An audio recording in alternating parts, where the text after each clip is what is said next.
Hello and welcome to Divorced Dads Unite. This is my first video, hopefully of a long series, and it might be pretty rough, so bear with me.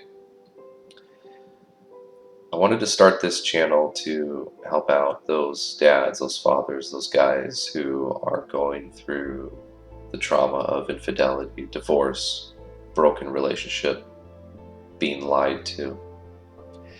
And I really wanted to emphasize the importance of understanding a roadmap, the stages. It took me a while to get to understand these. It took a lot of research, and I hope that this will help you. Most likely you're probably at this video because you're doing those deep dives and trying to figure out how to fix it, how to solve it, how to go back in time. I can save you a lot of trouble right now. You can't. You just simply cannot.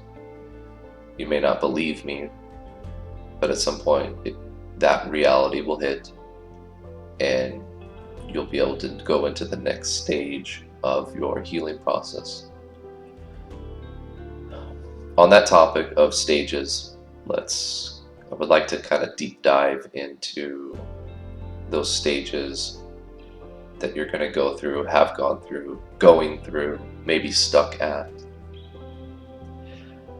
Well, the first one being the trauma, the facts, the reality, the sensory input that your brain is taking in and trying to process.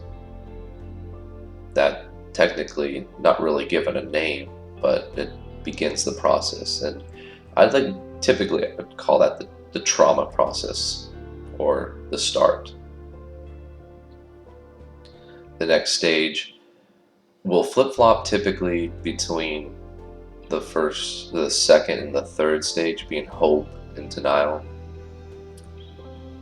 You deny what you saw, or you hope that what you saw is not true. The pain. Most people, they don't like dealing with the pain, so they go into denial. Another way is to, just hope that it's going to change. To hope that the stuff you're looking through the internet for right now will be able to solve your problem. I found over many hours spent that it's not what's out there that will fix your problem. It's what's within.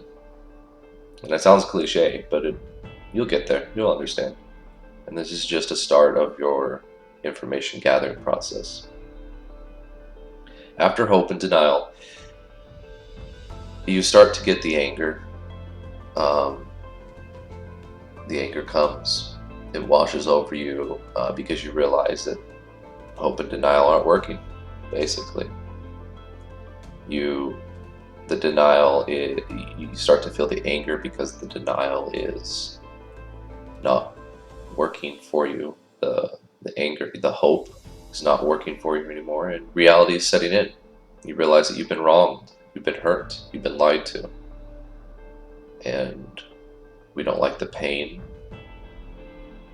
so we go into our next step, anger. And I'd like to point out that anger isn't necessarily a bad stage. It gets a lot of bad rap because you technically could lash out and hurt others through this stage, this anger process. But it's actually a healthy process in your stages of recovery, your stages of healing. You need to let it happen. Don't fight it, because you'll never get out of it unless you do. Lastly, you start to become the acceptance of reality. You start to have that acceptance.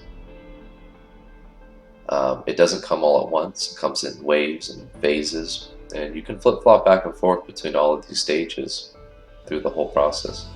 It's not linear, but once you get to the acceptance stage and you stay there for a while, you start to realize that this is the new reality. You can start to finish your healing process You could start to become a better you. And at this stage, it becomes a bit easier. And it's the part that when you're going through the early stages of the trauma process, the middle stages of the healing process, people will say, oh, you'll recover, give us some time, go exercise, go do all those things. And in your mind, it doesn't feel that way. And no matter what anyone tells you, it just doesn't. But I'm here to tell you it does. At some point, the time does help. At some point, the exercising does help. At some point, the weight gets lifted off and you start to be you again. And I hope that gives you encouragement as you're going through this process. My heart goes out to you all. I want to cover lots more topics. I want to help you guys. This is not meant to be a money grab. I want to help. I want you guys to get through this process because it's unfair. We have been lied to our whole lives about how relationships are in reality. And it's just not fair. All right. Well, this is it for now. I hope everyone has a good rest of your day.